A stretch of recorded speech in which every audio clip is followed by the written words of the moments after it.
The gavel slammed down like a rifle shot. 250 for the pair. Dust boiled up from the boots of the crowd, pressing closer in the redstone square. On the splintered platform, the older Apache woman stood like the Red Canyon walls themselves, unyielding. One shoulder angled forward, shielding the younger girl behind her. The girl, barely 19, kept her eyes on the ground, small fingers white-knuckled around the rope that had already cut her sister's wrists bloody. Bids jumped fast. 300. 375. The sheriff raised two lazy fingers. Then the woman's gaze stopped, locked, on one man standing alone at the edge of the throng.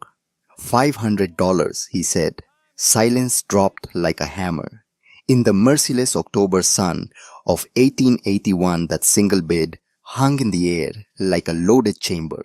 Denton Falk's smile stretched wider as he lifted the gavel once more.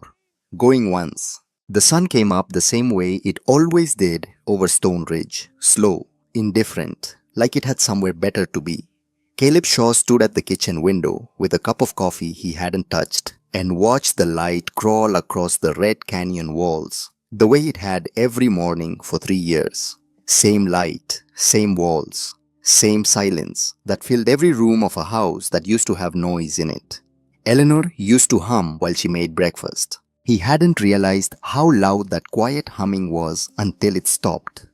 Now the only sounds were the creak of the floorboards under his boots, the distant shuffle of horses in the barn, and Petravela moving around in the back of the house, pretending she wasn't watching him the way a person watches someone standing too close to a cliff edge. Petra had worked at Stone Ridge for 11 years. She'd been there when Eleanor arrived as a bride. She'd been there when Eleanor got sick. She'd been there at the end when Caleb sat in the bedroom doorway because he couldn't make himself go in and he couldn't make himself leave. She hadn't said much then, just kept the ranch running while he fell apart. She still hadn't said much, just kept the ranch running while he stayed fallen. Caleb set the coffee down untouched and went out to check on the fence line. It didn't need checking, he'd checked it yesterday. But a man needs somewhere to put his body when his mind won't settle. And walking the fence line was better than standing in a kitchen that still smelled faintly like the dried lavender Eleanor used to hang near the window. He was 42 years old. He felt about 100. The trip to Redstone was practical, nothing more. There was a contract to sign with Hartwell Brothers, a cattle deal he'd been putting off for 2 weeks, supplies to collect, a bill to settle at the hardware store. One day, in and out, back before dark. He told himself that twice before he left, which should have been a warning, because a man only repeats a plan to himself when some part of him already knows the plan is going to break. Redstone wasn't a big town, never had been. It sat in the flat stretch between two canyon ridges, like something that had been dropped there by accident and never bothered to move. One main street, a saloon that did more business than the church, a sheriff's office with bars on the windows, more to keep things in than out. Caleb signed the Hartwell contract in under 20 minutes, collected his supplies, settled the hardware bill. Should have left then, didn't. There was a noise coming from the east side of the market square. Not an unusual kind of noise.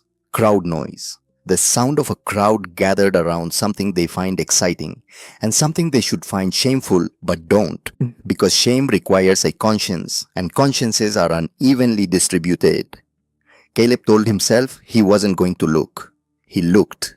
The platform was rough wood, thrown together fast the way things are when the people building them don't expect anyone to object. Denton Falk stood on top of it in a clean coat that cost more than most men in that crowd made in a month. Falk was the kind of man who smiled with his whole face and meant it with none of it. He had a voice like warm honey poured over something rotten underneath. "Step right up, gentlemen," he was saying, not shouting, didn't need to. The crowd was already pressed in close and Falk knew how to hold a room the way a preacher knows how to hold a congregation. What we have here today is an opportunity, a rare one, the kind a smart man doesn't walk past. Caleb stopped walking. There were people on that platform, not cattle, not goods. People, mostly Apache, men, a few women, 2 children who stood close together with their eyes fixed on the ground. All of them in various states of restraint, rope at the wrists, some with chain.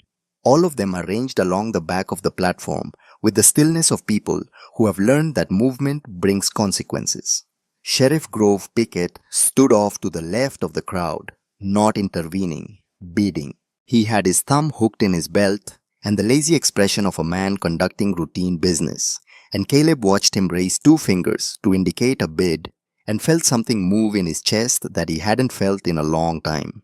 Not grief, not longing, anger, old, clean, the kind that cuts straight. He almost left anyway. He was good at almost. Then Falk stepped toward the end of the line and started talking about a woman standing there, his voice dropping to that particular register that men use when they want to say something foul while pretending they're being complimentary, and Caleb's feet stopped moving of their own accord.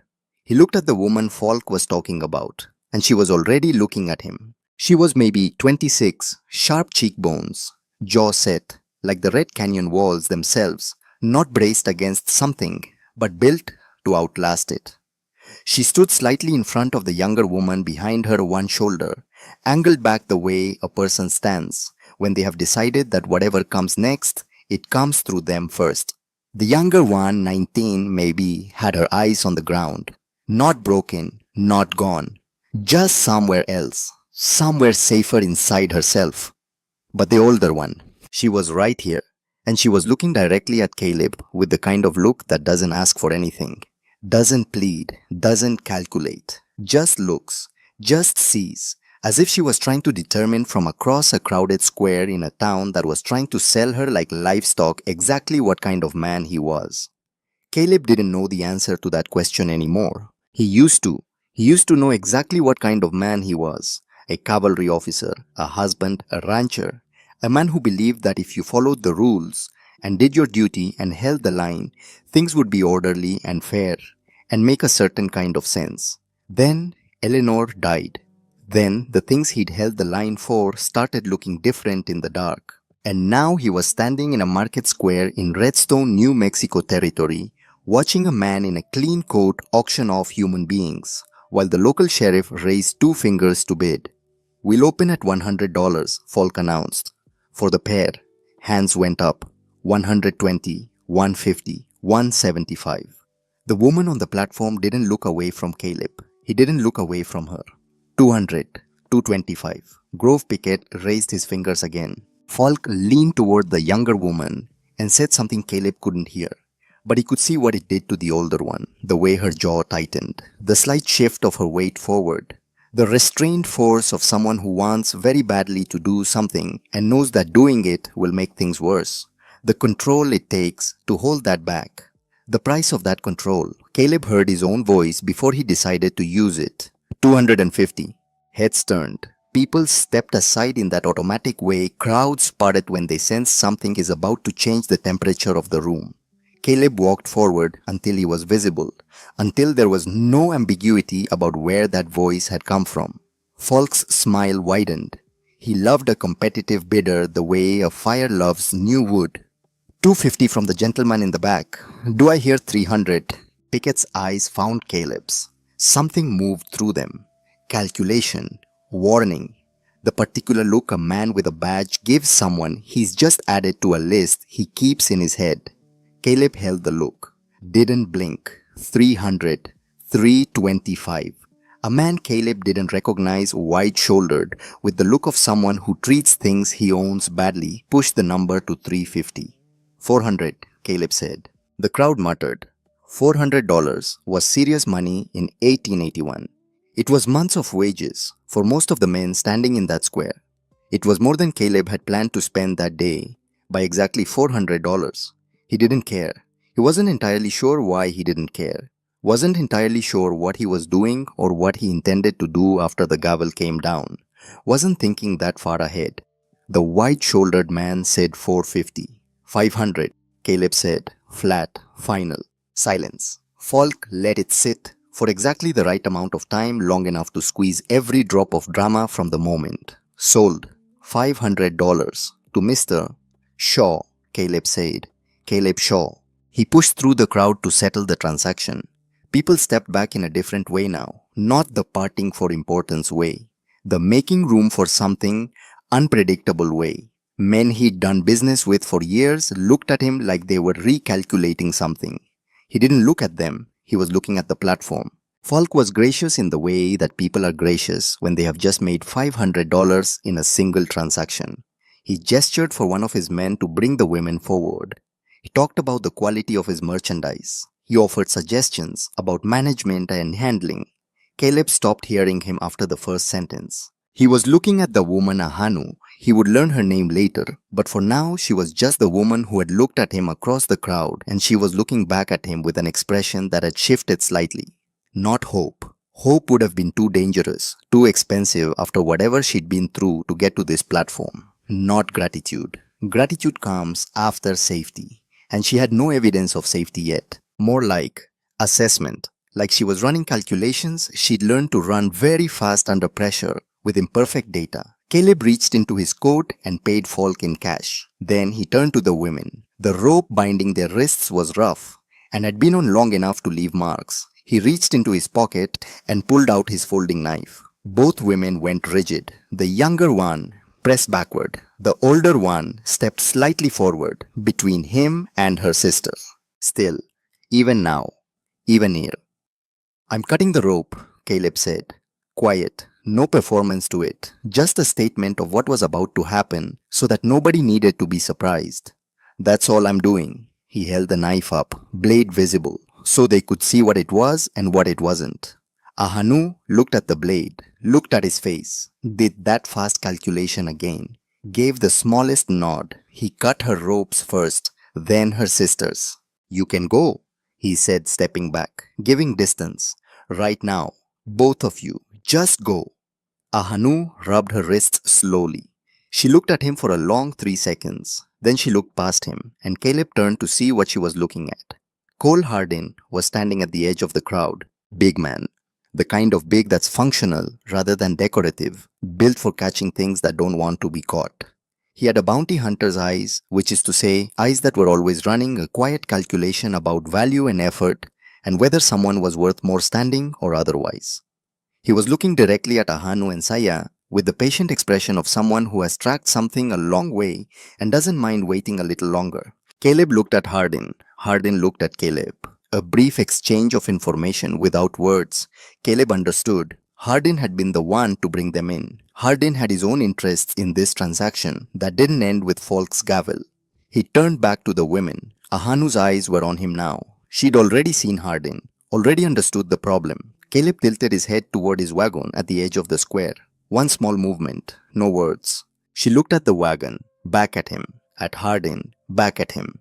Then she said something quietly to her sister in Apache. The younger woman nodded was tight and small, and they walked with him to the wagon. Not because they trusted him, because the alternative was worse, which is how a lot of necessary things begin. They didn't speak on the ride out of Redstone. All three of them sat with the silence of people thinking hard and sharing none of it. The wagon creaked. The horses moved at a steady pace. The town fell behind them and the canyon walls rose up on either side and the sky turned that deep, particular blue that only happens in the territory in late afternoon. Caleb kept his eyes on the road. He was aware in the way you're aware of something without looking directly at it, that the older woman was watching him. Not constantly, in intervals. The way a person watches something they're trying to understand without letting it know it's being studied. He didn't blame her. He would have done the same. He was doing the same actually, running his own calculations in the silence, trying to understand what he'd just done and what it meant for the next hour and the next day and the week after that. He'd bought 2 women he didn't know with money he didn't have to spare in a public square in front of the local sheriff and a crowd of witnesses who were going to have opinions. Practical questions first. Those were easier than the other kind. They needed a place to sleep. They needed food.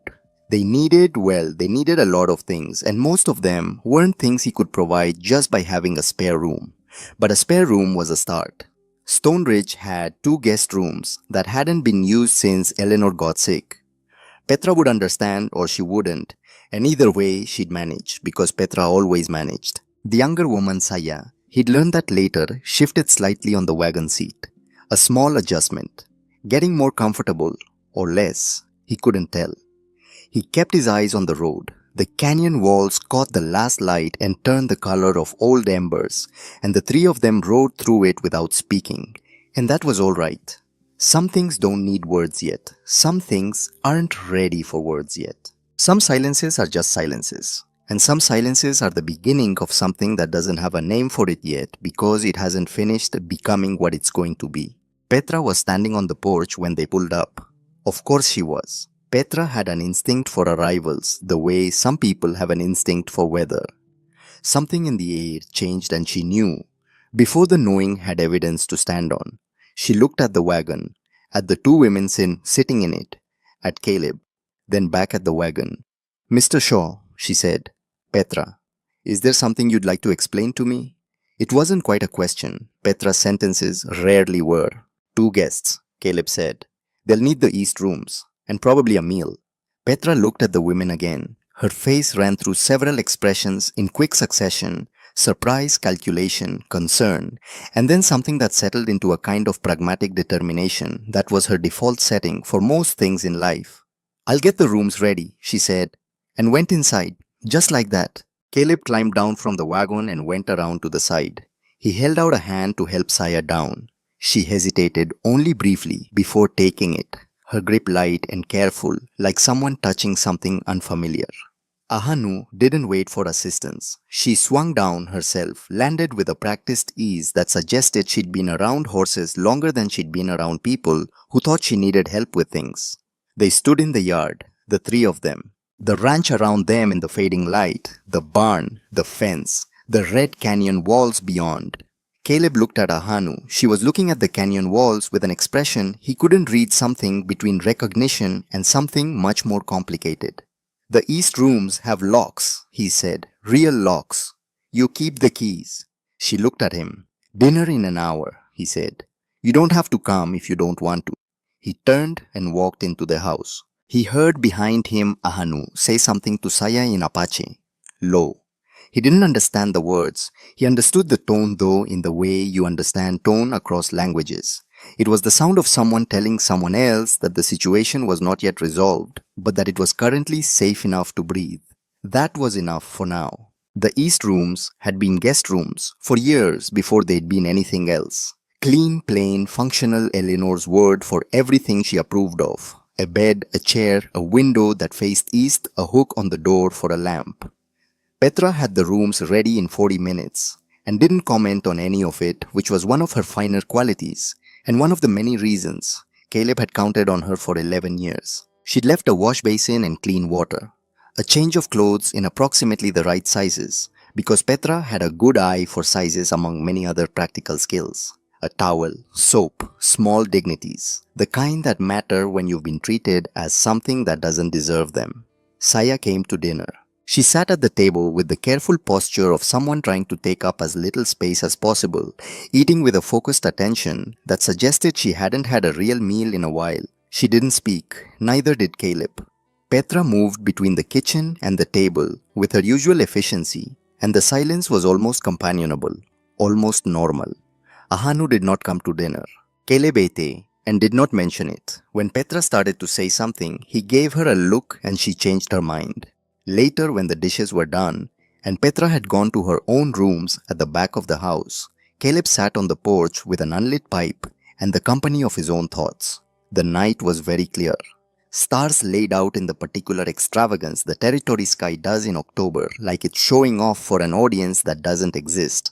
He sat there for a while, and at some point, he became aware that there was a faint light in the east-facing window of the first guest room.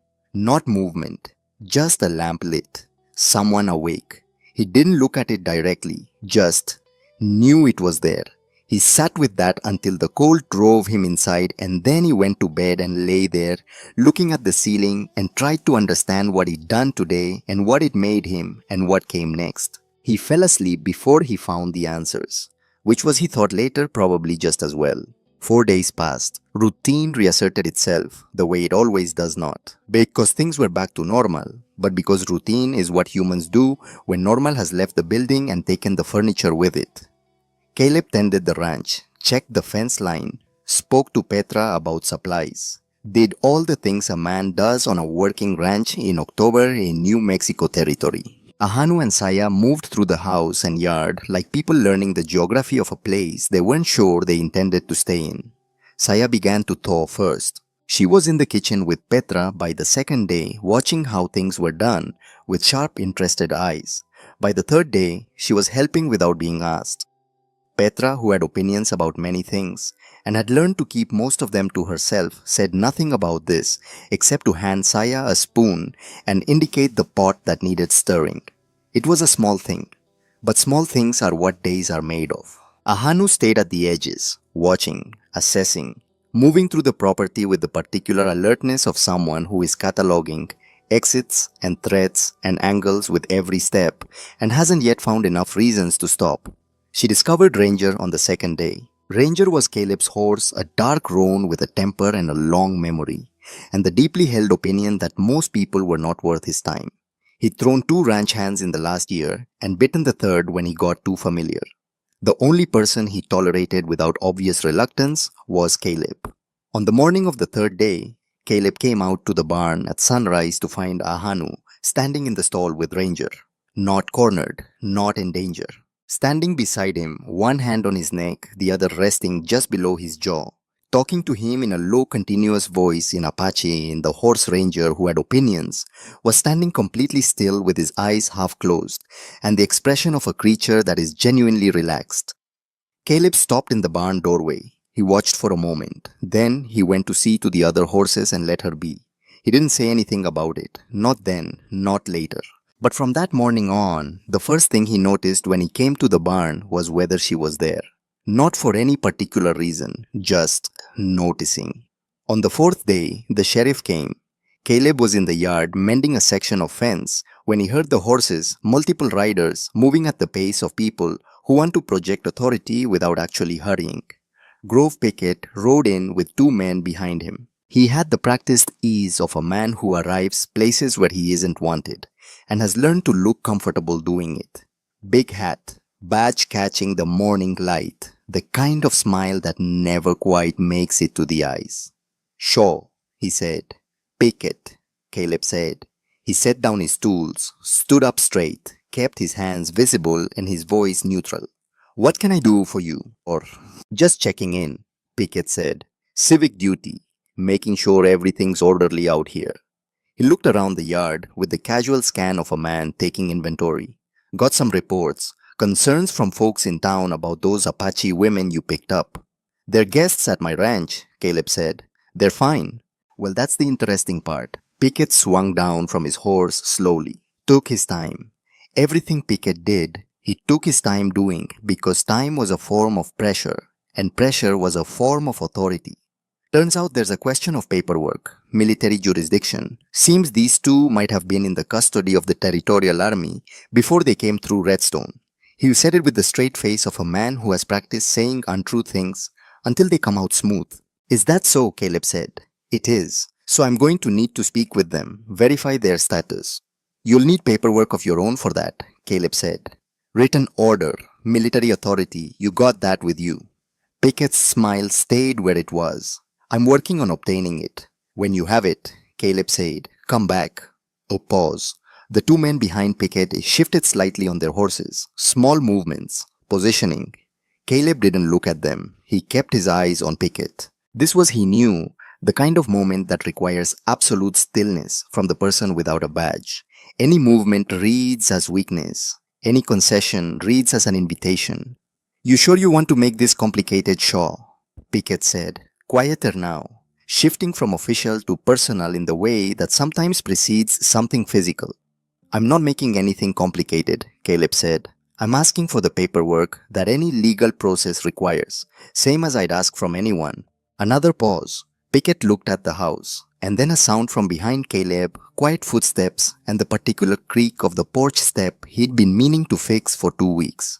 He didn't turn around, but he heard it. And from the way Pickett's eyes moved, he knew who it was. Ahanu had come out. She stood on the porch behind him. Not beside him, not yet just there. Present. A fact. Pickett looked at her for a moment with the expression of a man who has just found a new variable in an equation he thought he'd already solved. Then he looked back at Caleb. "We'll be back," he said, the official voice again. "I know," Caleb said. Pickett remounted. The two men fell in behind him. They rode out at the same unhurried pace they'd arrived at, and the sound of hooves on dry ground faded and then disappeared. And then it was just the ranch sounds again.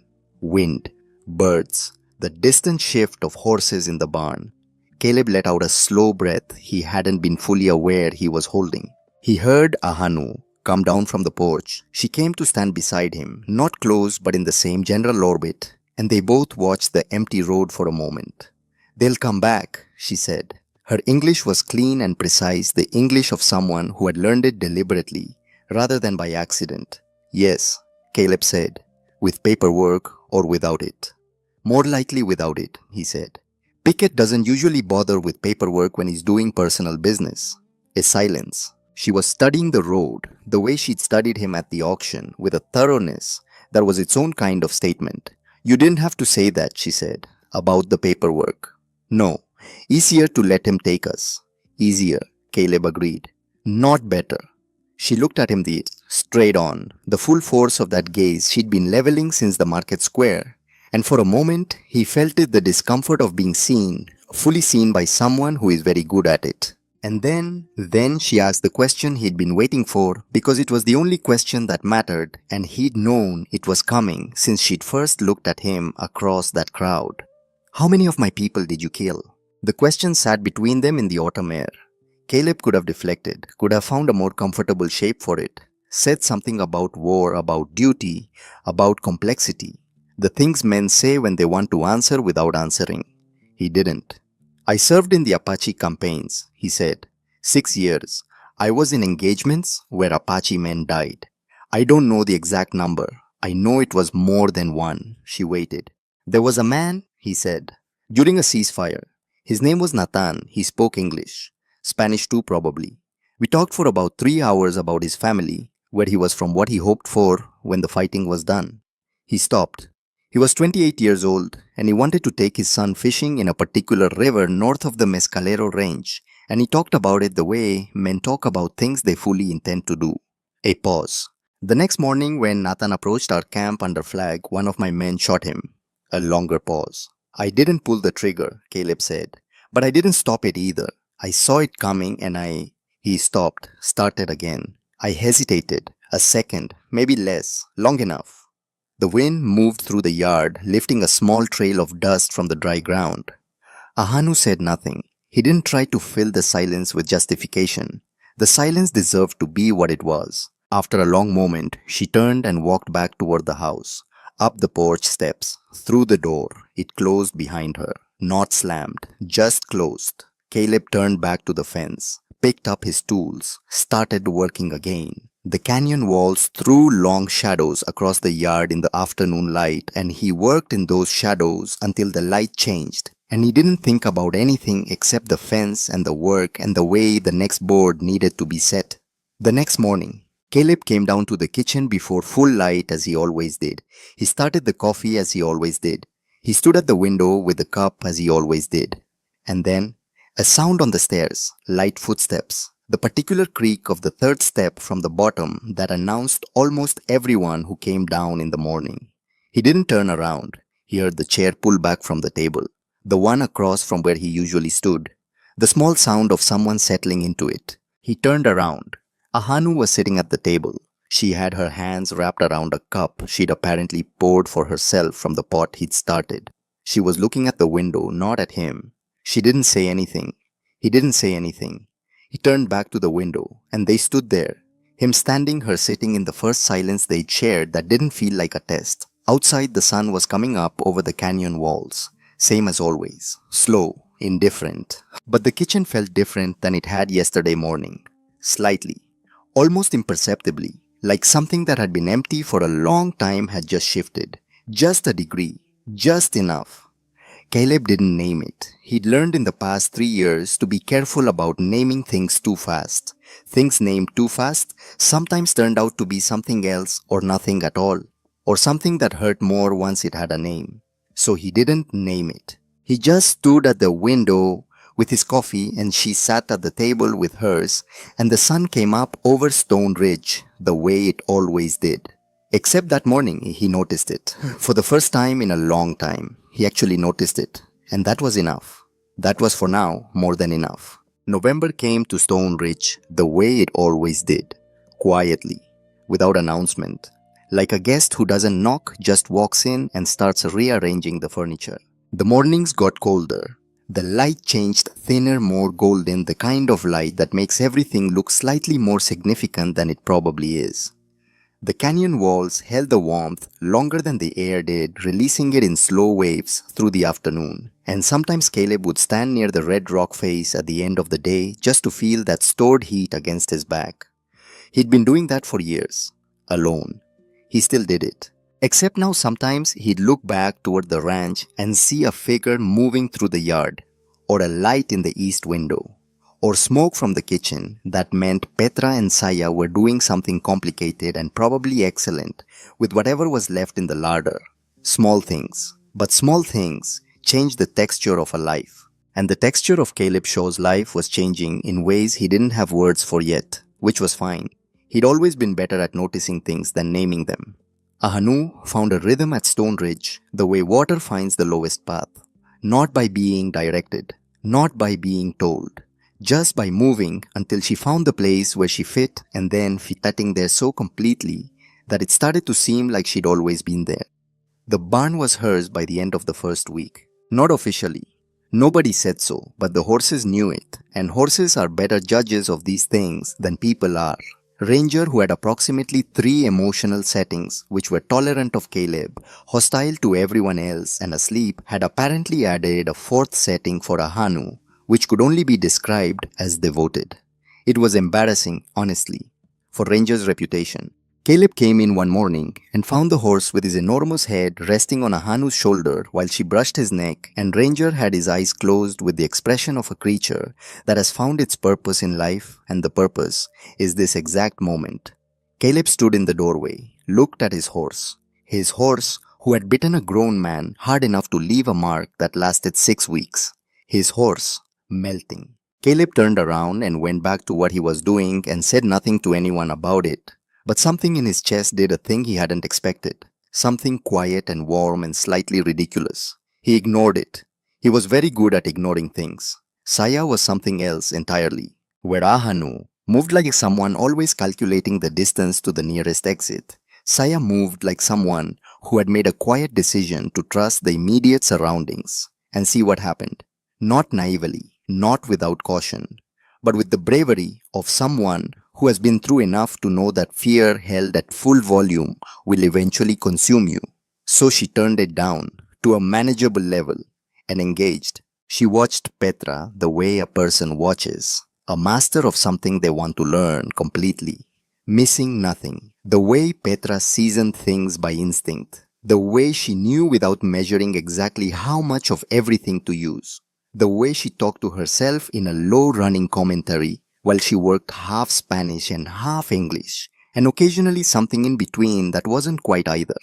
By the end of the first week, Saya was helping without being asked. By the end of the second, Petra was setting her to tasks independently, not assigning, just trusting. And Doc Ambrose Keel, who stopped by the ranch every week or so for reasons that had started as medical practicality and become over the years something more like friendly habit, noticed the Saya on his 3rd visit.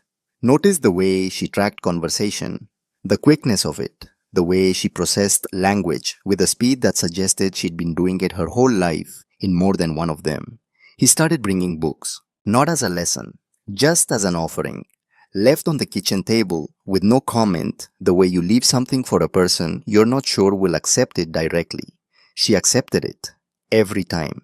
Caleb watched all of this and said very little. Which, if you knew Caleb Shaw, was not unusual. He had never been a man who filled silence with words. Eleanor used to say he communicated primarily through small, precise actions, and she had said it with affection, which was how he knew she'd understood him.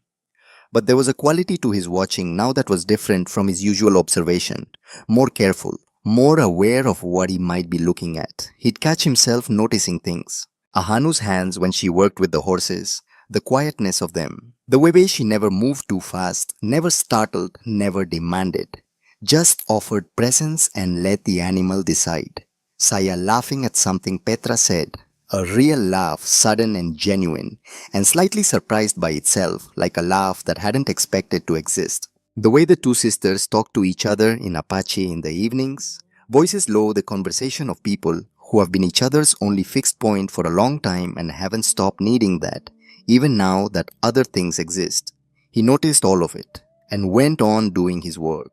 3 weeks in, a Thursday, Caleb was in the barn doing the morning feeding when he heard hooves, more than one horse, moving at a certain pace, not Pickett's pace, faster, with a different kind of urgency.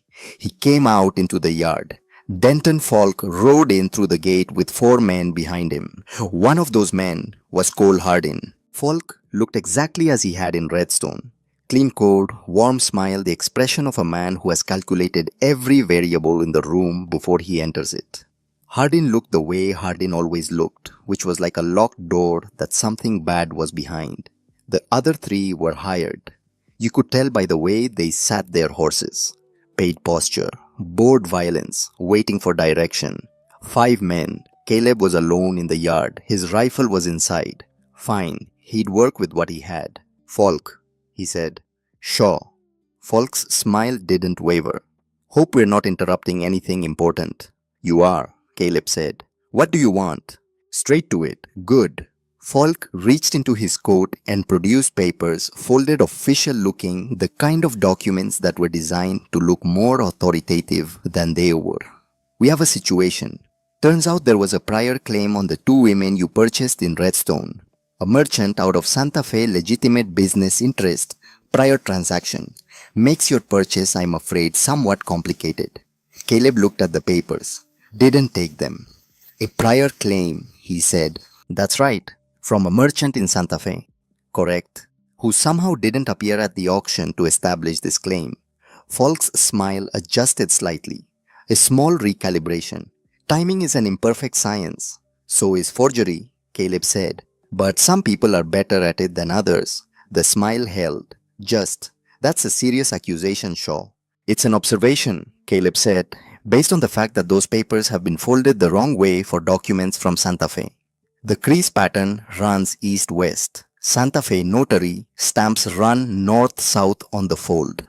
A pause. Hardin shifted on his horse. One of the hired men looked at the papers. And Falk smiled wider. Because a man like Falk, when he loses one argument, doesn't retreat. He opens a second front. Be that as it may. Falk said, Mr. Hardin here has his own interest in this transaction. He brought those 2 in under contract. His contract wasn't settled when I sold them to you, which means there's a financial dispute that puts the legality of your purchase in an uncertain position. Get off my land, Caleb said. Now Shaw. I said what I said. Falk looked at the 5 men behind him, looked back at Caleb, and Caleb looked back. This was the moment. This was where it went one way or the other. He knew it. Falk knew it. Hardin knew it. What none of them knew, what Caleb didn't know either, was what was happening behind him. Until he heard it, the particular sound of his own rifle being cocked. And then a second sound, the lighter distinctive click of Petra's small pistol that she kept in the kitchen drawer and claimed she never loaded. She loaded it. Apparently. Caleb didn't turn around. He already knew. Ahanu was behind him and to the left on the porch with his rifle. She'd gone through the house and found it and chambered it, and she was standing there now with the steadiness of someone who knows exactly how to hold a weapon and has thought clearly about whether to use it. Saya was in the upstairs window with Petra's pistol. 5 men, Caleb, Ahanu, Saya. Falk ran the numbers. It wasn't the odds that changed his mind. It was the quality of stillness on Ahanu's face, the absolute absence of bluff in it. Caleb heard hoofbeats, coming in fast from the road. Doc Keel rode through the gate with 2 men he didn't recognize, federal badges, the kind that didn't answer to Grove Pickett or anyone in Pickett's orbit. Doc Keel had been riding toward Tucson for 2 days. He'd said he was making house calls. He had been technically, just longer range ones. Gentlemen, Doc Keel said, pulling up short of the standoff with the practiced calm of a man who has announced bad news to enough people that he's learned how to walk into tense rooms without escalating them. This looks like a conversation the federal office might want to be part of. Falk looked at the badges, then at Caleb, then at Ahanu on the porch. Then, with the precise and graceful movements of a man who has learned to recognize when a situation has departed from his control, he put his papers back in his coat.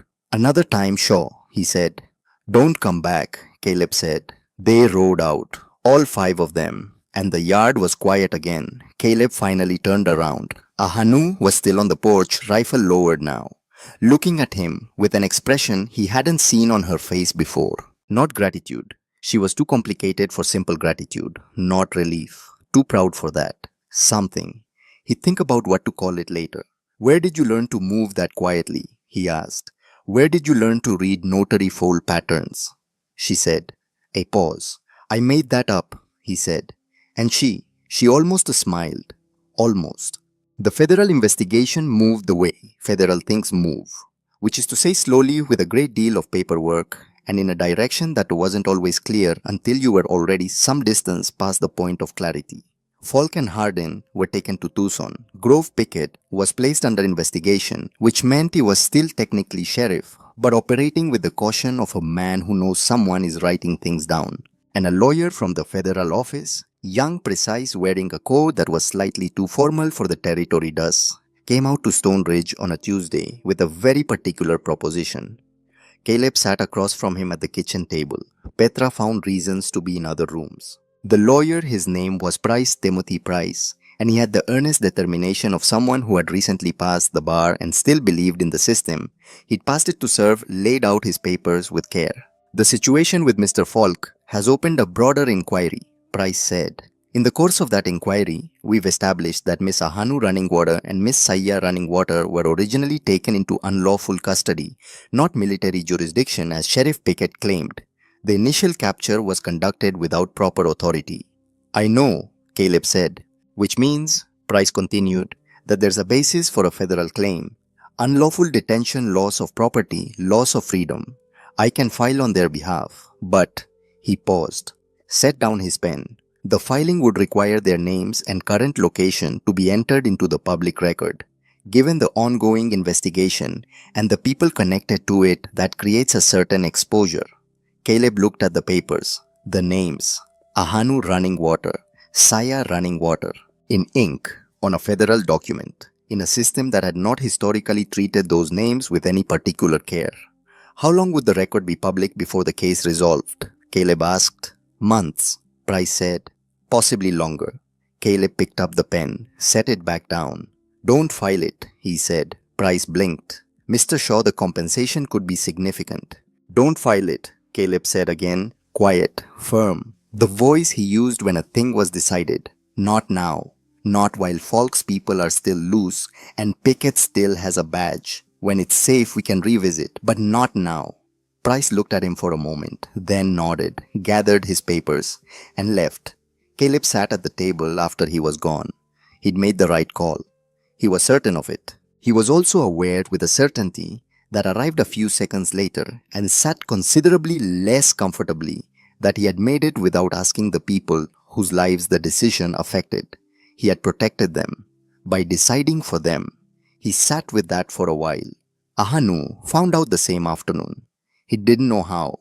Price hadn't spoken to her directly. Petra claimed she hadn't said anything. Saya was with Doc Keel, going over her reading, but Ahanu knew. She came out to the fence line where he was working, same fence. A different section, there was always another section, and she stood there until he stopped and turned around. Her face was doing something complicated. The lawyer, she said. Yes. He came about a claim. Yes. And you told him not to file it. A pause. Yes, Caleb said, without asking us. He didn't answer that, because there wasn't an answer that wasn't also a confirmation. That was our right, Ahanu said. Her voice was controlled, which made it more forceful, not less. Because control on top of anger is its own kind of pressure, the way a lid on a pot makes things hotter underneath. Not yours to weigh, not yours to decide. Ours. I was trying to protect. I know what you were trying to do, she said, and that was worse somehow. Worse than anger. The weariness in it. Every man who has ever made a decision about our lives without our knowledge was trying to protect something. The army, the government, the men at that auction, all of them decided they knew better. All of them decided for us. The wind moved through the dry grass along the fence line. Caleb set down his tools. "You're right," he said. She waited. For the but, for the explanation, for the part where he took it back by restoring context. "That's all," he said. "You're right. I should have asked. I made the call I thought was safest. And I should have brought it to you first. I'm sorry." Silence. She looked at him the way she'd looked at him 100 times now, looking for the angle, for the performance underneath the honesty, finding none, not finding one, because there wasn't one. That was the thing about Caleb Shaw. He was many things complicated, damaged, prone to carrying weight alone when he should have shared it. But he did not perform remorse. When he was wrong, he said so, and then he stopped talking. No explanation, no restoration. Just the apology, clean and standing on its own. Ahanu looked at him for a long moment. Then she said, "If this happens again." "It won't," he said. Another pause. "Good," she said. And she walked back toward the barn. Caleb watched her go. He picked up his tools and went back to the fence. But something had shifted. Not repaired, shifted. As though the argument had moved something out of the way that had been blocking a view. And now there was a view, and neither of them was quite sure what to do with it yet. December arrived. Colder. The kind of cold that comes down off the mountains at night and sits in the low places until mid-morning, turning the breath visible and making the horses restless. Caleb built up the fires, checked the roof, made sure the water lines were clear. Ordinary things. Inside the ordinary things, something extraordinary was happening so slowly that most days it was invisible. Ahanu began to talk to him, not about important things, not at first, just small observations. A horse with a changed gait she'd noticed. A section of the fence line she thought was weaker than it looked. A question about the land, what it had been before the ranch, what was under the red rock walls, whether the canyon had a name before settlers gave it one. Caleb answered, simply, directly. No elaboration unless she asked for it. And she started asking for it. Saya had her books and her lessons with Doc Keel and her growing competence in the kitchen that had started to edge past Petra's in certain specific areas, which Petra acknowledged with the grudging respect of someone who takes quality seriously enough to admit when they've been surpassed. And Caleb. Caleb was learning something he hadn't expected to learn at 42 on a ranch in New Mexico territory in the company of two women who had every reason to write him off as another version of every man who had ever heard them. He was learning what it felt like to be trusted, not relied upon, not needed, not used, trusted, slowly, incrementally, with a precision that matched the slow way things actually build in real life, not the fast way stories sometimes pretend they do. It was a Wednesday evening when Takoda came. Caleb heard the horse first, single rider, unhurried. The kind of riding that comes from someone who isn't trying to arrive fast, just steadily. He stepped onto the porch. The rider came through the gate in the late afternoon light, and Caleb's first impression was of a man who carried himself with a weight that wasn't burden, more like ballast, the weight of someone who had been through a great deal and found a way to stay upright through all of it. Older, maybe 60. Apache with the particular stillness of a man who had learned that stillness is its own form of strength. Behind Caleb, the screen door opened, and then a sound he hadn't heard before. From Ahanu, not words, just a sound, pure and involuntary, and surprised out of her. Before she could stop it, she was past him in a second, off the porch and across the yard at a run, and Saya behind her. The man, Takoda Caleb, would learn their mother's brother, the person they'd been separated from in the chaos of the captures and the raids and the long, terrible chain of events that had landed them in Redstone on a platform. The man swung down from his horse and caught them both. Caleb stood on the porch and watched. He didn't go closer. This wasn't his moment to be in. Some moments you stand at the edge of out of respect for their belonging to someone else. The three of them stood together in the middle of the yard. Ahanu's shoulders were shaking. Saya had her face against her uncle's arm. Takoda held them both with the steadiness of a man who has held things together through a great deal and hasn't stopped knowing how. Caleb went inside, put the coffee on, added a fourth cup. Later, the sisters were inside with Petra.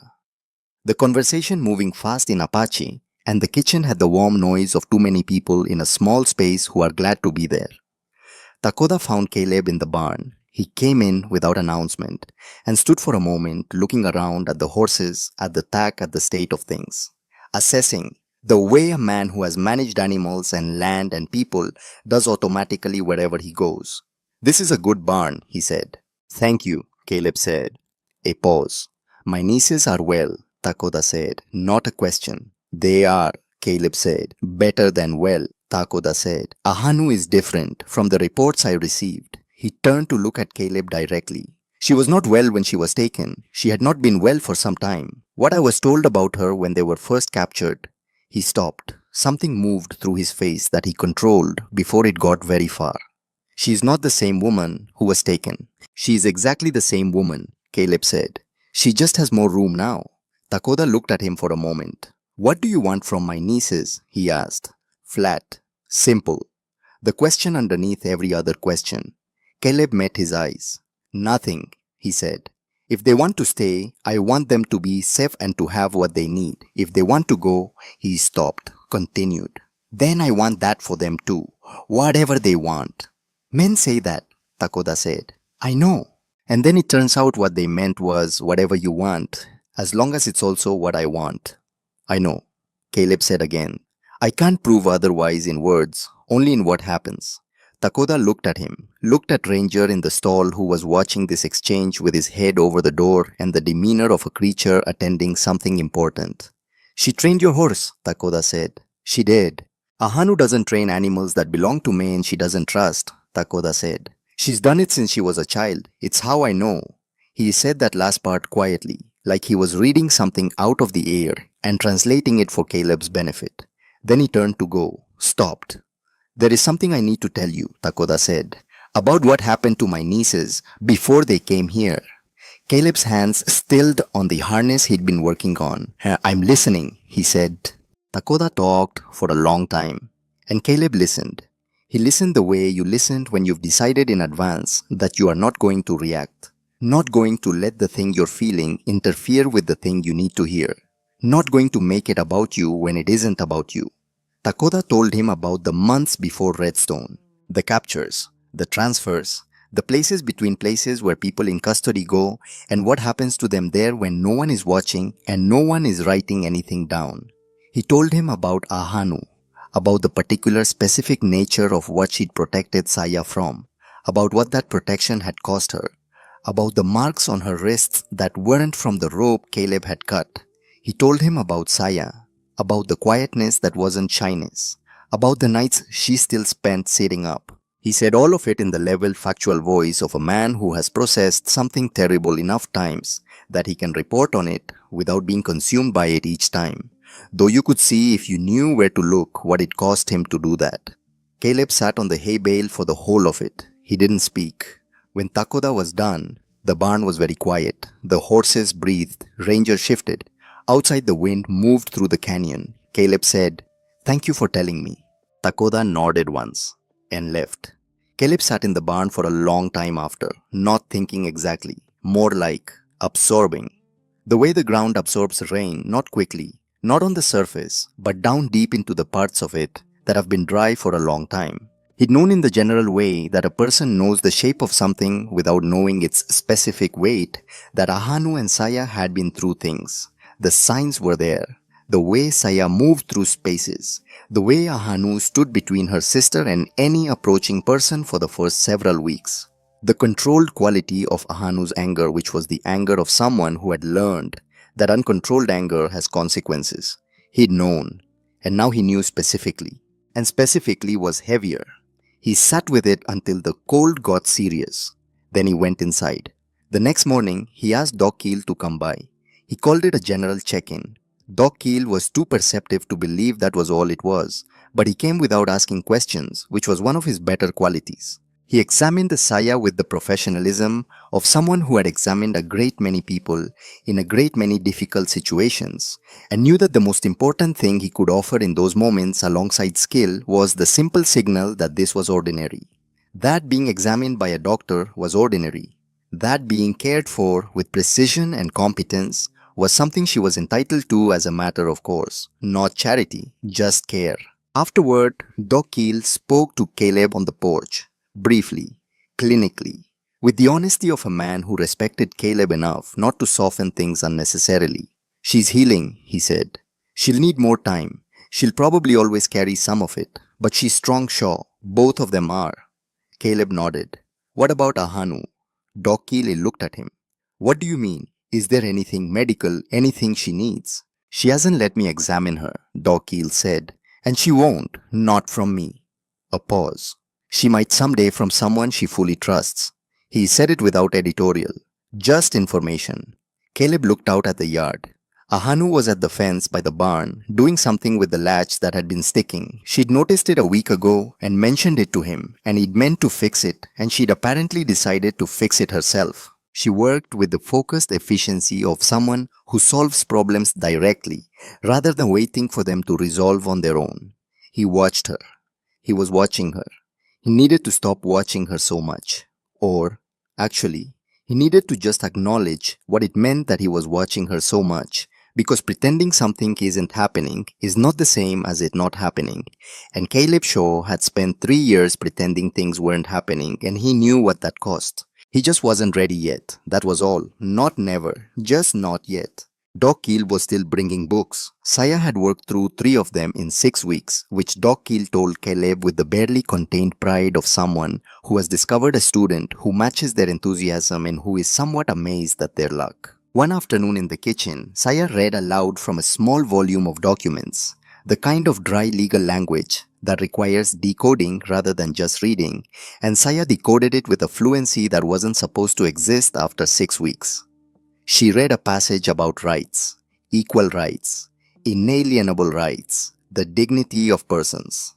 She read it out loud, following the lines with one finger, her voice steady and careful with the unfamiliar words. Then she looked up at Doc Keel. This says all men are equal, she said. It does, he said. Then, why were we running? The question sat in the kitchen. Doc Keel looked at his hands.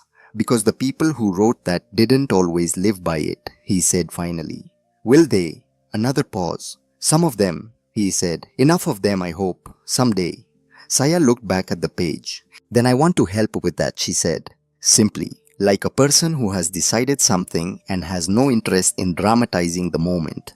I want to teach. I want other people to be able to read this and ask the same question, and then ask the next question. Doc Keel looked at her, and for once the composed, experienced doctor looked slightly undone by something. We'll get you more books, he said. Christmas passed quietly at Stone Ridge. Not a celebration anyone planned. More like a day that arrived and turned out to be warmer than the surrounding days. Petra made something elaborate and unnecessary with the ingredients she had. Doc Keel stopped by.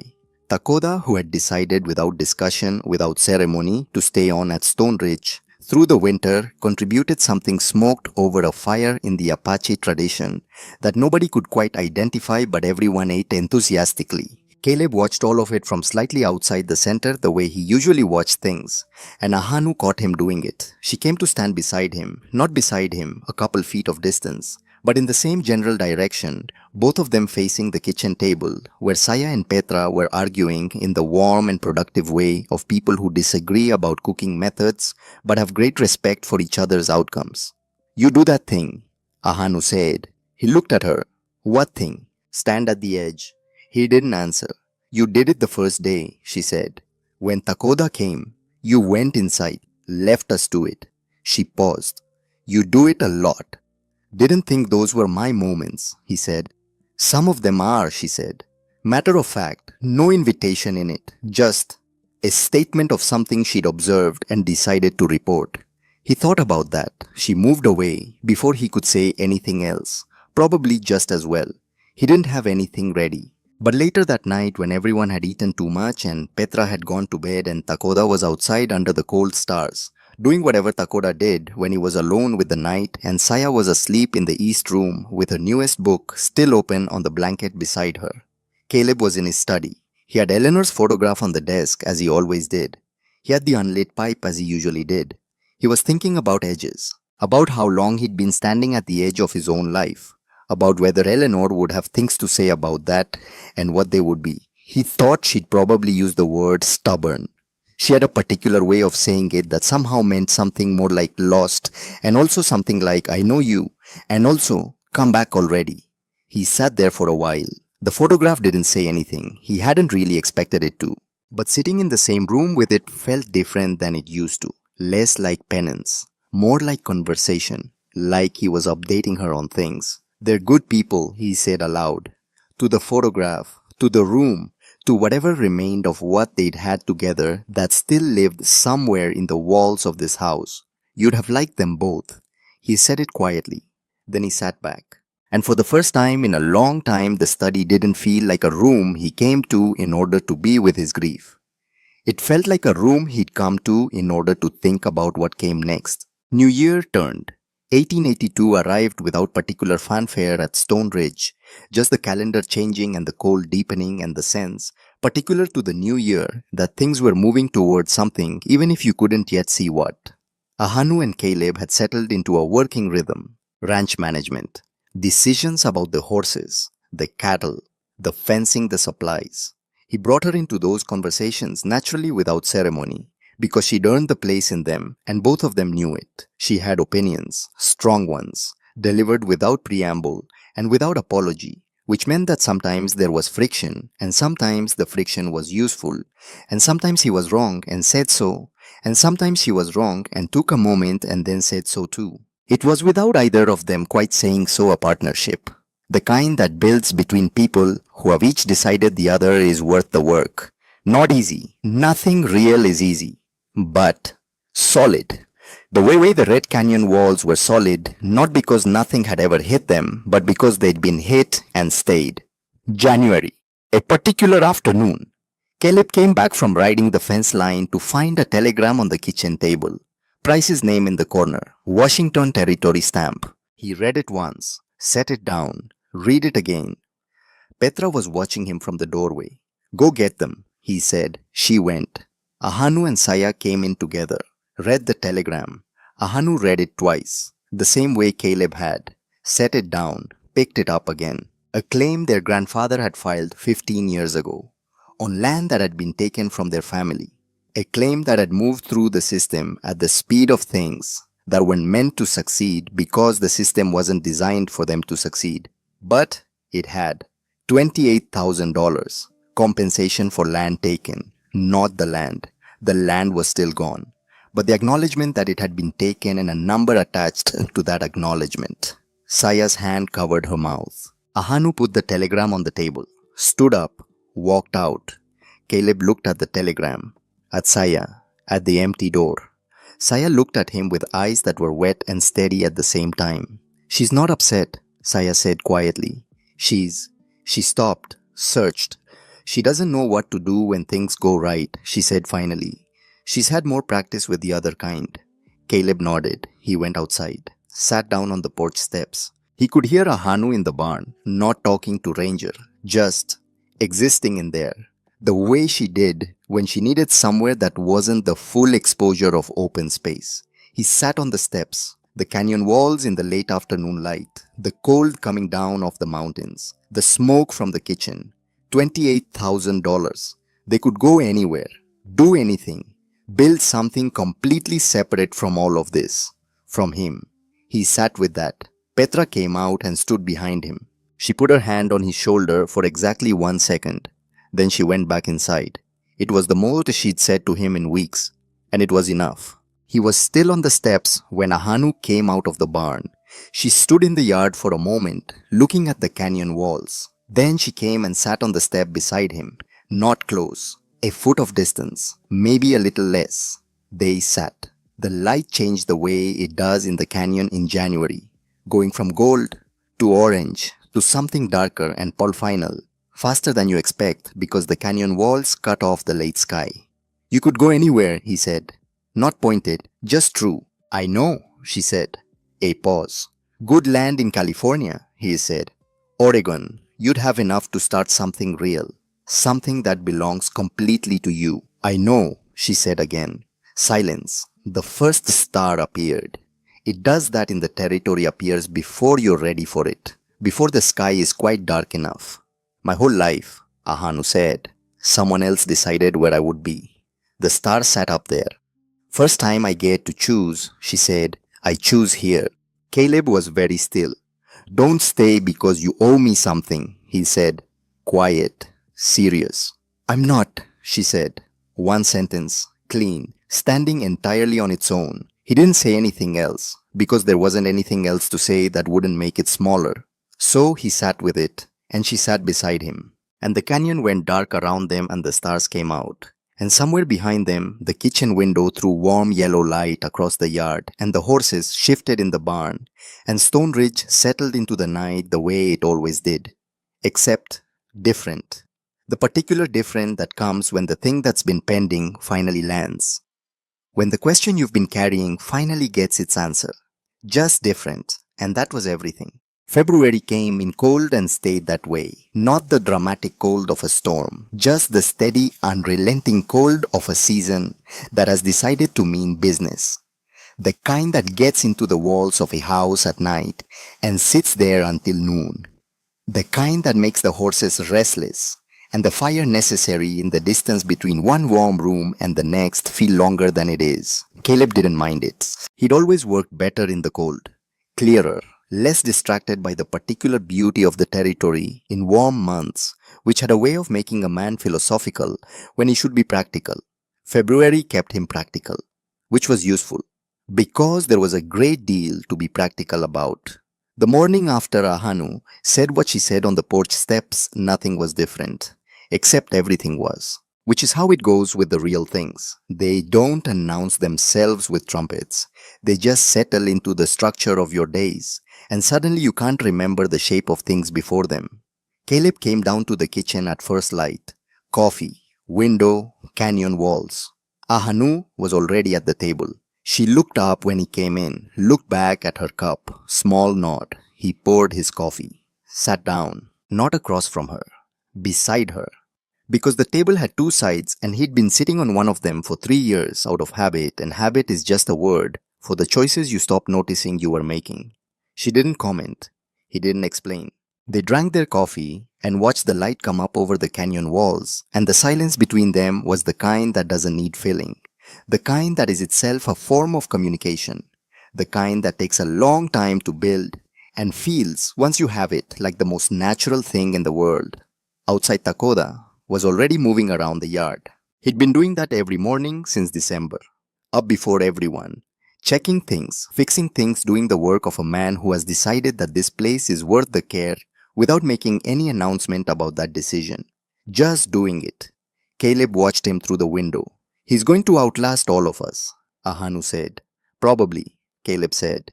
He was the same at home, she said. First up, last to stop. A pause. My mother used to say he was born without the ability to be still. Caleb looked at her. She was looking out the window at her uncle, and her face had something in it that it didn't usually have in the daytime when the guards were up and the careful assessment was running. Something softer, something that wasn't calculating anything at all, just remembering. He looked back at the window, didn't say anything, let her have it. The conversation about the money happened on a Thursday. Not because Thursday was significant, just because that's when everyone was in the same room at the same time, which happened less often than you'd think on a working ranch where everyone had their own domain and their own rhythm. Saya brought it up, which made sense because Saya was the one who thought in terms of what came next. Ahanu processed things deeply. Caleb processed things slowly. Takoda processed things in geological time. Saya processed things and then made plans. I've been thinking about the money, she said. Everyone looked at her. She had a piece of paper. She'd been writing on it. Numbers, some words, a rough map of the property that she'd drawn from memory, which was more accurate than it had any right to be. We could leave, she said. Buy something in California, Oregon, start completely fresh. She paused. But I don't think that's the right thing. Silence. I think the right thing, she continued, is to stay here and build something bigger, something that isn't just for us. Caleb looked at the paper. There are families, Saya said. Apache families. Displaced. No reservation that fits. No land of their own. No place that's actually theirs. She looked at Caleb. This ranch has land. More land than one man needs. And a structure. And a barn. And she glanced at Petra and someone who can run a kitchen for 20 people as efficiently as 4. Petra straightened slightly. She looked displeased, but she didn't disagree. A working ranch, Saya said, and a community. People who work for what they build and keep what they earn, and children who learn to read. She looked down at her paper. And maybe, she said quietly, something that lasts longer than we do. The kitchen was very quiet. Takoda was looking at his niece with an expression that contained about 14 different things and showed none of them clearly. Ahanu was looking at the map Saya had drawn. Caleb was looking at Saya. This 19-year-old woman who had arrived at his ranch in October with rope marks on her wrists and her eyes on the ground, who had in 4 months taught herself to read legal documents, who had asked a question about equality that a doctor with 20 years of experience couldn't answer, who had drawn a map of a property she'd been on for 4 months with the precision of someone who had decided it was worth knowing. "What do you need from me?" Caleb said. Saya looked at him. "The land," she said. "And your name on the paperwork, because that's how it works here, for now." A pause. "Until it works differently." "Done," Caleb said. No hesitation, no conditions, just done. Petra made a sound that was not quite a word, more like the sound a person makes when they've been expecting a fight and find themselves unexpectedly without one. Takoda looked at Caleb. The look again, the one from the barn months ago, the one that measured something behind the surface. This time it lasted only a second. Then Takoda nodded. Once, small, final. The planning took weeks, which was fine. Good plans take weeks. Bad plans take an afternoon and feel like certainty right up until they collapse. Price came back from Tucson with paperwork. Legitimate paperwork this time, properly folded and everything. The land expansion, the legal structure, the framework for a community that existed within the territorial law and also quietly around the edges of it in the places where the law had not yet caught up with what was right. Ahanu sat in on every meeting with Price, not because Caleb asked her to, because she walked into the room on the first day and sat down and opened her own set of notes, and Price, to his considerable credit, adjusted immediately and didn't make anything of it. She asked questions that made Price work for his answers, which Caleb privately found very satisfying.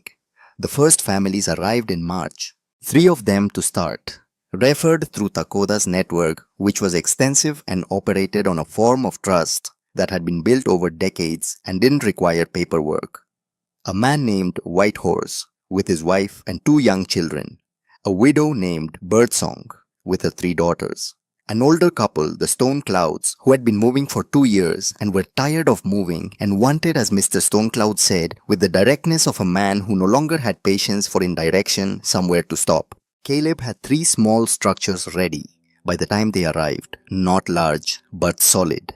Eleanor's word, functional. He'd watched the families come in through the gate and felt something he hadn't expected. Not pride. Pride is about yourself. This was something else, something quieter, the feeling of a thing landing where it was supposed to be. Ahanu ran the barn and the horses, and increasingly the outer operations of the ranch with an authority that was total and matter-of-fact, and the new arrivals deferred to her within the first week, without any formal establishment of hierarchy. Because authority like hers doesn't announce itself. It's just visible. The way water finding level is visible, you don't argue with it, you work with it. Saya started the school in the 2nd week of March. It was not formally a school. It was officially a room in the main house on Tuesday and Thursday afternoons where children happened to come and Saya happened to have books and things happened to get learned. But the Tuesday of the 3rd week, Mrs. Birdsong appeared at the door with her 3 daughters and then stayed herself sitting in the back corner with her hands in her lap watching. The week after that, she was in the front. The week after that, she was helping. Doc Keel came every Thursday now. He said it was for the medical checks. It was also clearly for the school. He'd watch Saya teach with the expression of someone witnessing something that is both better and more important than they'd anticipated. He brought a crate of books in March that made Saya go very still when she opened it. Not from surprise, from something heavier than surprise. Where did these come from? She asked. I wrote some letters, Dokil said. People I know in Santa Fe, Denver, asked if they had books they weren't using. Saya looked at the crate. They sent them for us. They sent them for you, he said. She stood there for a moment. Then she started unpacking the crate with the focused efficiency of someone who has already decided what each book is for and where it needs to go. Dokil looked at Caleb over her head. Caleb looked back. Neither of them said anything. Some things don't need words, they just need witnesses. It was a Tuesday evening, mid-March. The ranch was settling into the settled quiet of a place that has more people in it than it used to. More lights in the windows, more smoke from more fires. The distant sound of children, which is a sound that changes the acoustic character of a place, entirely like a note added to a chord. Caleb was in the study. Eleanor's photograph on the desk, the unlit pipe.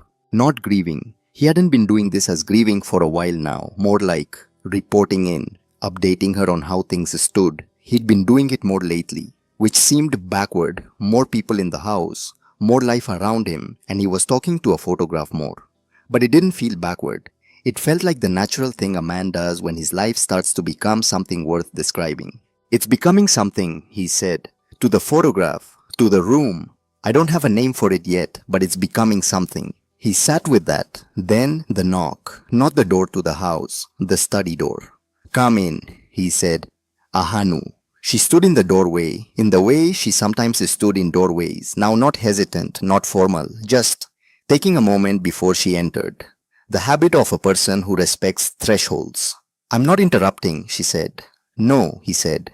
She came in. She hadn't been in the study before. She looked around it with the thoroughness she brought to most spaces, not nosiness, just awareness, understanding what a room is by what it contains. She stopped at the photograph. Caleb watched her look at it. Eleanor, she said, not a question. Yes. She looked at it for a moment. The way you look at something, you want to understand fully before you speak about it. She looks like someone who said what she thought, Ahanu said. Always, Caleb said, even when it wasn't comfortable.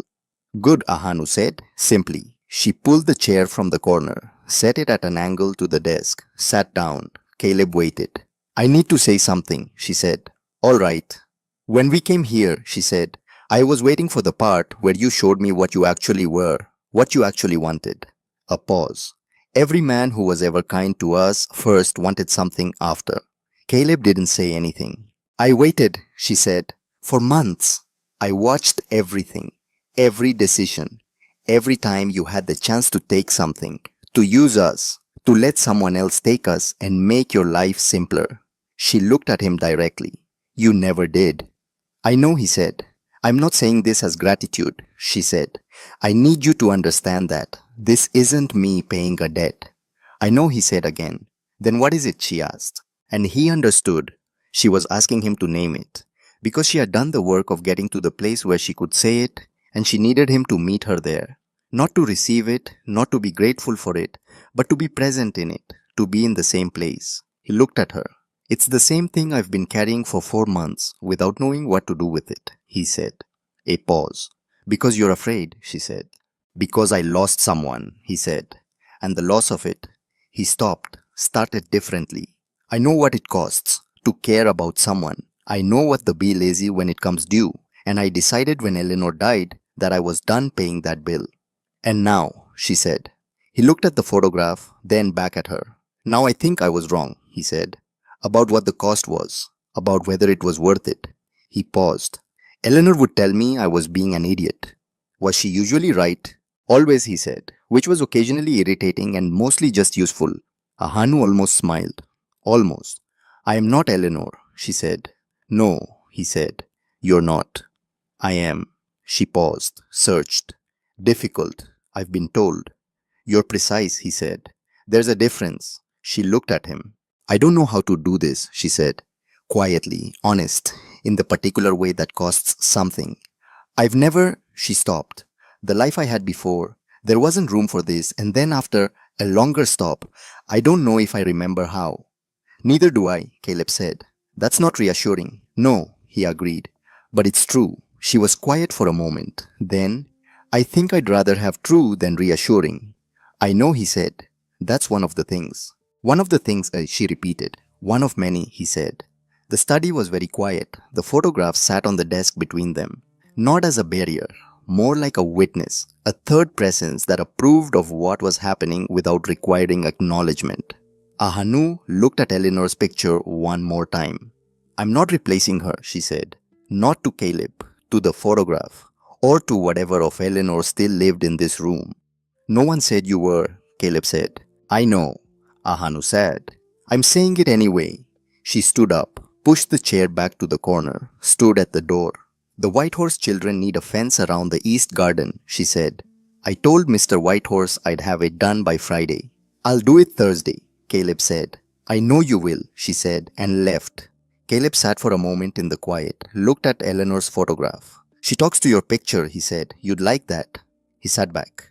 And for the first time in a very long time, the study felt not like a room he came to instead of going forward, but like a room he was passing through on his way to something else. The wedding was Saya's idea, which surprised everyone and surprised no one. She brought it up on a Saturday morning in April with the directness of someone who has been thinking about something for a while and has decided that the thinking time is over and the saying time is now. You should get married, she said, to both of them, at the table, coffee in hand, like she was suggesting they fix the fence. Petra did not look up from what she was doing. Takoda, who was eating, paused. Ahanu looked at her sister. Caleb looked at his coffee. Saya, Ahanu said. I'm serious, Saya said. I know you're serious. It makes sense legally, Saya said. For the land, for the community structure, for how things work here. A pause. Also, because you've been doing that thing where you're in the same room and not looking at each other, and it's been 3 months and it's becoming... She searched for the word. Obvious, Petra said. Still not looking up. Obvious, Saya agreed. Ahanu looked at Caleb. Caleb looked at Ahanu. Both of them looked at Saya. We'll discuss it, Ahanu said. Good, Saya said, and finished her coffee. They discussed it, briefly, on the porch, 2 days later, in the particular way that two people discuss something when they've both already decided and are mostly just making sure they've said it aloud. It makes sense, Ahanu said. Yes, Caleb said. Legally, yes. A pause. And otherwise, she said. Yes, he said. Another pause. All right then, she said. All right, he said. And that was the proposal, which was honestly exactly right for both of them.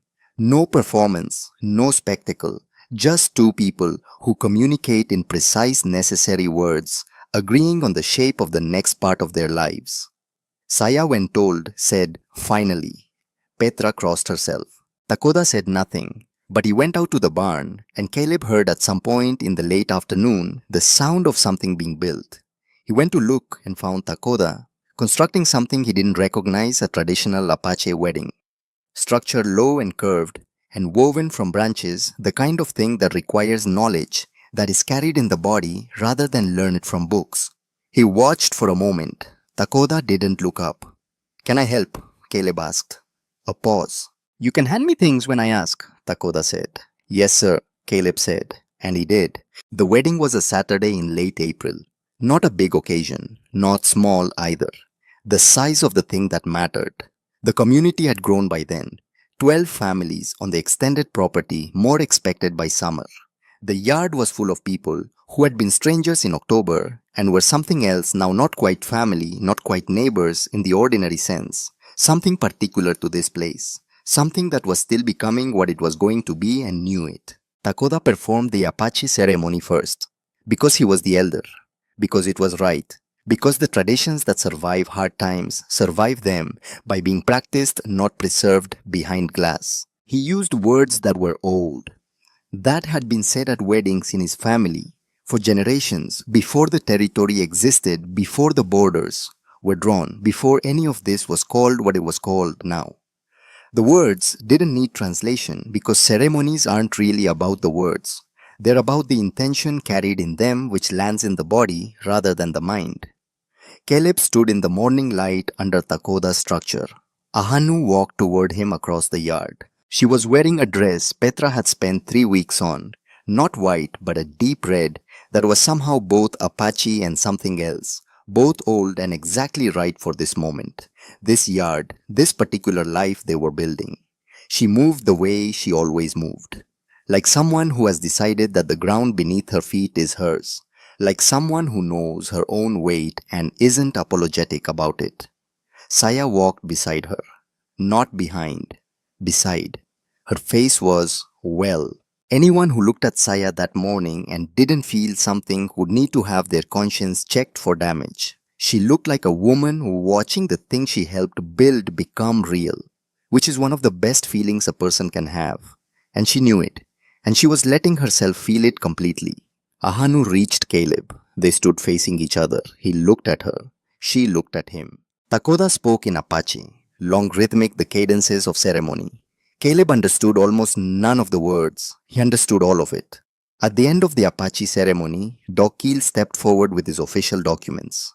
Because the territory required its paperwork, and they had learned all of them that paperwork was not the enemy. The people who misused it were. The paperwork itself was just a tool, and tools can be turned in any direction. Doc Keel asked the questions. He asked Ahanu if she took this man. She didn't answer in English. She spoke in Apache first, looking at Caleb the whole time, and then after Takoda translated because it needed to be in the record and because some things need to be said in the language of ceremony before they're said in the language of law.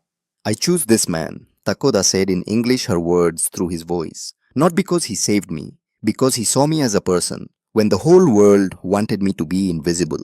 Then she looked at Caleb. I choose this, she said, in English, directly, just to him, every part of it. Doc Keel asked Caleb. I do, Caleb said. 2 words. He had said 2 words at the most important moments of his life. He had said, do at his first wedding 20 years ago with Eleanor, in a church in Missouri with her father watching, and his hands shaking. I do.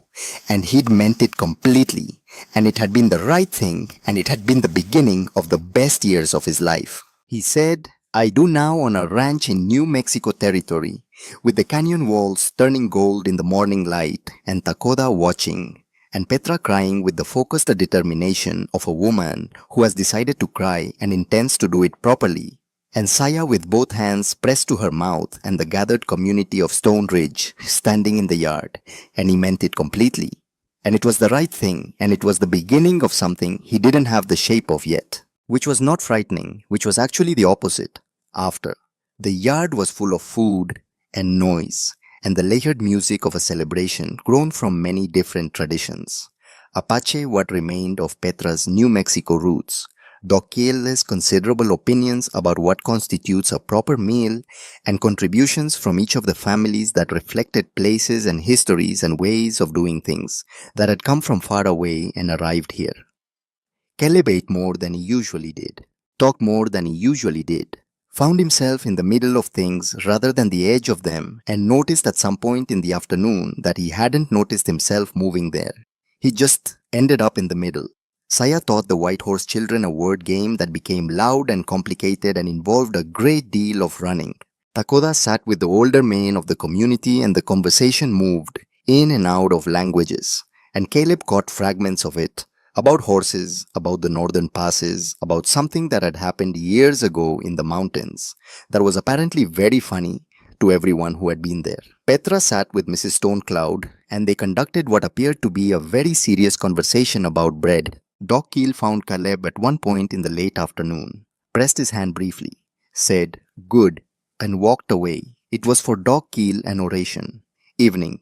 The celebration wound down the way good things do slowly, without a clear moment of ending, just a gradual migration toward warmth and rest. Children were carried to bed. Fires were banked. The yard emptied one conversation at a time. Takoda paused at Caleb's shoulder on his way inside. He didn't say anything immediately, just stood there for a moment, looking out at the yard. "My nieces had a grandmother," he said finally. "She used to say the measure of a people is not what they build for themselves, it's what they build for those who come after them." A pause. "She would have approved of this," he said. He went inside. Caleb stood in the empty yard. The canyon walls were dark now. The stars were out in the extravagance of an April night in the territory, showing off the way the sky does when it has an audience that's paying attention. He stood there until Ahanu came out. She came to stand beside him.